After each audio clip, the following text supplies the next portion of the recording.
Assalamualaikum warahmatullahi wabarakatuh. Nama saya Lailatul Fitria dari kelas 12 IPS 3, nomor absen 14. Saya akan menjelaskan tentang perubahan sosial akibat pandemi.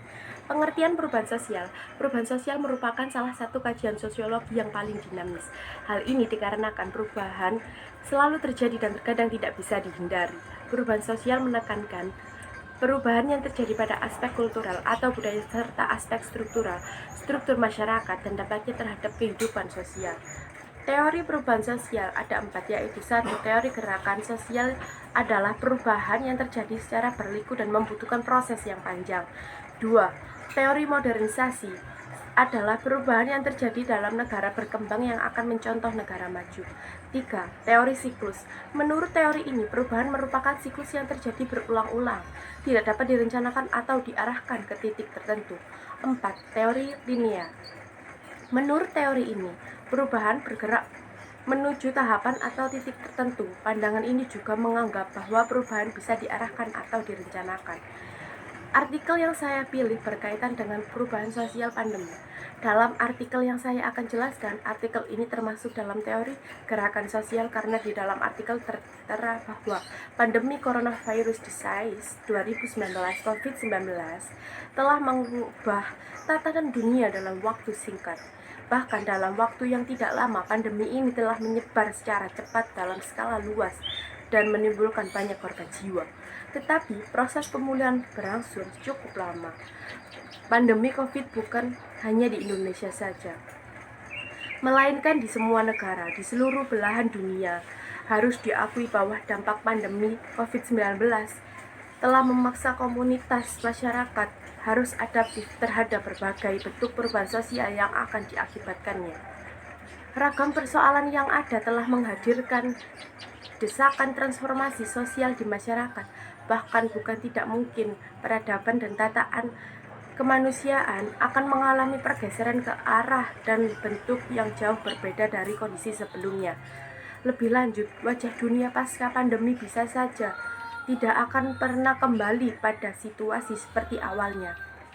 Dalam perkembangannya, merespon situasi krisis akibat COVID-19, pemerintah kemudian menerapkan kebijakan yang disebut sebagai kenormalan baru, new normal.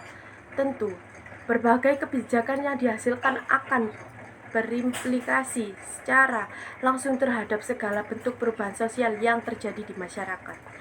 Harus diakui kondisi normal baru akan menyebabkan perubahan sosial, termasuk pola perilaku dan proses interaksi sosial masyarakat. Sederhananya, normal baru menekankan pada perubahan perilaku untuk tetap menjalankan aktivitas secara normal, namun tetap merujuk pada protokol kesehatan yang kemudian harus dibiasakan.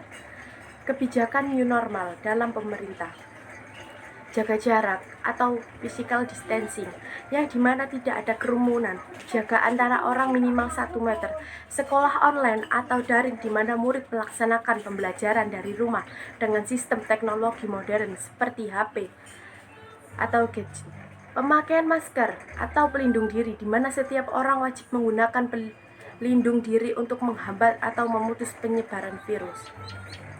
Meskipun telah diterapkan kebijakan, penerapan normal baru tidak akan berjalan dengan maksimal bila tidak disertai kedisiplinan tinggi oleh masyarakat. Apalagi data kasus COVID-19 hingga kini masih menunjukkan angka fluktuasi atau tinggi. Oleh karena itu, masyarakat harus diedukasi secara terus-menerus untuk menerapkan hidup normal baru dalam aktivitas sosial mereka. Masyarakat perlu dibiasakan agar disiplin mematuhi protokol kesehatan, sebab pandemi COVID-19 telah memaksa kita untuk adaptif terhadap segala bentuk perubahan. Begitu juga hidup dengan kenormalan baru bisa saja akan menjadi model budaya baru di masa mendatang.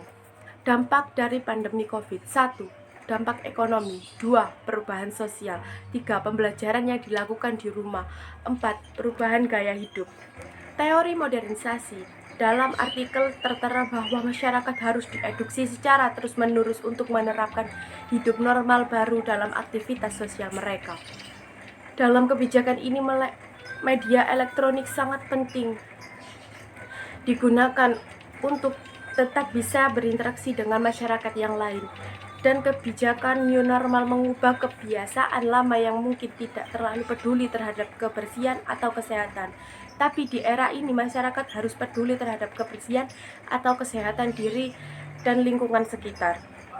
Bentuk perubahan sosial ada dua, yaitu perubahan secara lambat evolusi dan perubahan secara cepat revolusi.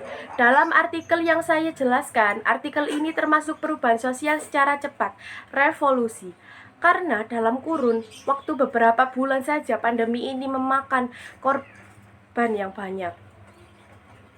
Jadi masyarakat melakukan perubahan sosial demi segeranya berakhir pandemi ini. Faktor pendorong perubahan sosial di masa pandemi: adanya kesadaran masyarakat untuk tetap sehat, peraturan protokol kesehatan, adanya sanksi bila tidak patuh terhadap protokol kesehatan, pembelajaran yang dirasa kurang efektif jika dilakukan di rumah. Faktor penghambat perubahan sosial di masa pandemi: sulitnya merubah kebiasaan masyarakat sebelum pandemi, kurangnya kesadaran masyarakat akan pentingnya kesehatan. Masyarakat masih menyepelekan adanya COVID. Faktor lingkungan masyarakat yang tidak mendukung kebijakan new normal.